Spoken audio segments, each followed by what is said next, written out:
our returned hero, Rento, is enlightened to the surprising fact that dungeons are now apparently a thriving business.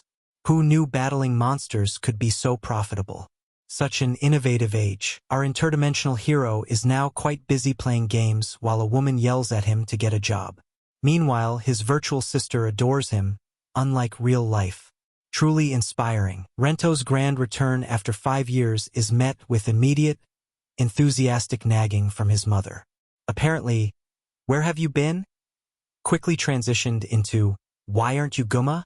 How utterly touching. Our perpetually put upon hero retreats, utterly done with his mom's nagging and Guma comparisons.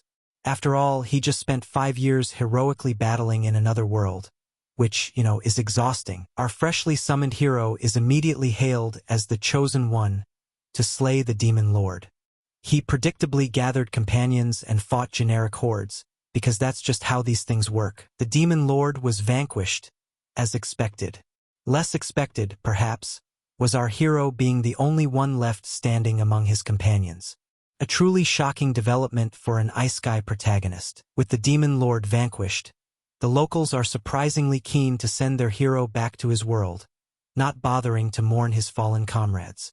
Apparently, his payment is a generic magic ring. Upon his return, the hero is apparently not busy with future battles, opting instead for the virtual company of stepsisters in a dating sim.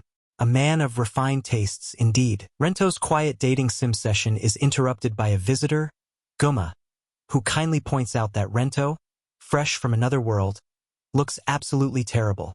Truly a supportive friend. Apparently, Guma is a dungeon company president, here to apologize to Rento's mom about a failed job promise. He then provides a remarkably dull explanation of the dungeon conquest business model. Guma reveals his company is crippled by 300 million in debt after a rival poached all his ability users. His brilliant solution? Become an ability user himself and personally pay it all back. Solid plan. Turns out Guma has an appraisal skill for scouting talent, so naturally, he offers to appraise his Isekai-traveled friend. Shockingly, Rento is identified as an otherworlder hero. Who would have thought? Guma is utterly shocked Rento's an otherworlder hero. Who knew? But before he can process, Rento's little sister Riria arrives, ready to whisk him away in a suspiciously sleek car. Rinnet appears, seemingly grown up, and insists Guma get into the car despite his protests. Once inside, Guma desperately pleads with the hero to join his company, exploiting their shared past. Rento, surprisingly, rejects Guma's plea, citing a desire for a quiet life with Riria. Undeterred, Guma dramatically prostrates himself, guilt-tripping Rento with his little sister's future. It's truly compelling. Rento, resigned, contemplates fighting once more, a true hero's burden. Meanwhile, Riria gushes about his return and newly discovered abilities, blissfully unaware of the dramatic coercion that just unfolded beside her. Their thrilling journey concludes at a suspiciously convenient dungeon with a giant yellow crystal. Guma, ever the expert, explains how these crystals conveniently change colors, foreshadowing escalating danger. How utterly predictable. Guma details the crystal's life cycle: turn red, become a city-destroying monster. He then clarifies his high-return business model. Buy the dungeon rights, get the reward, but also inherit a very serious, life-threatening obligation to clear it. Smart. Rento is presented with a surprisingly bureaucratic dungeon entry system, complete with an information panel and party member confirmation. One might almost forget he's about to face world-ending stakes. Bureaucracy, truly the most terrifying monster. The party finds themselves inside a dimly lit cave, which, to their profound amazement, is indeed a dungeon.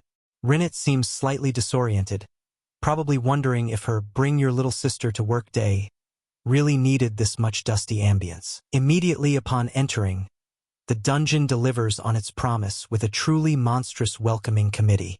A gigantic axe-wielding ogre appears, ready to make their acquaintance. Guma and Rento look appropriately terrified by this high-return investment. The ogre wastes no time, promptly introducing Guma to the concept of blunt force trauma. Rento, ever the observer, casually wonders if his business partner's life-threatening obligation might have just become critically urgent. Foresight is 2020ths, apparently. Rinit, quite understandably, panics as her brother is sent flying. Rento, however, experiences a sudden, vivid flashback, a poignant reminder that his heroic journey always ends with the tragic demise of his entire party. Classic hero problem. Rento, having already seen this grim movie play out before, quickly deduces the ogre's intentions are less than friendly. As Guma screams futile warnings, the hero is once again thrust into the familiar, unwelcome role of sole survivor. Such a routine. While Rento was contemplating his imminent demise, Rinit, demonstrating remarkable self-preservation or perhaps misplaced heroism, throws herself into the fray. The ogre's club descends. Such a routine. In a moment of profound realization, Rento, finally grasping the obvious, identifies himself as the common denominator in this recurring tragedy. His past comrades apparently agree. Truly a startling revelation. Following his profound moment of self-blame, Rento, clearly inspired by the sudden surge of self-importance, opts to directly confront the colossal ogre.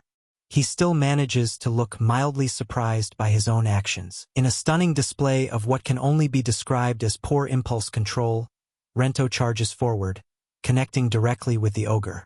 The beast, presumably, did not see that coming. Truly unexpected. After a surprisingly effective punch, the ogre promptly disintegrates into countless shards, a testament to Rento's newfound destructive capabilities. He stands, looking only mildly surprised, as the debris settles. As the dust settles on the surprisingly short boss fight, Rento reflects on his dramatic promise to stop being useless. Guma apparently knew this outcome. Rinit just looks confused, as usual.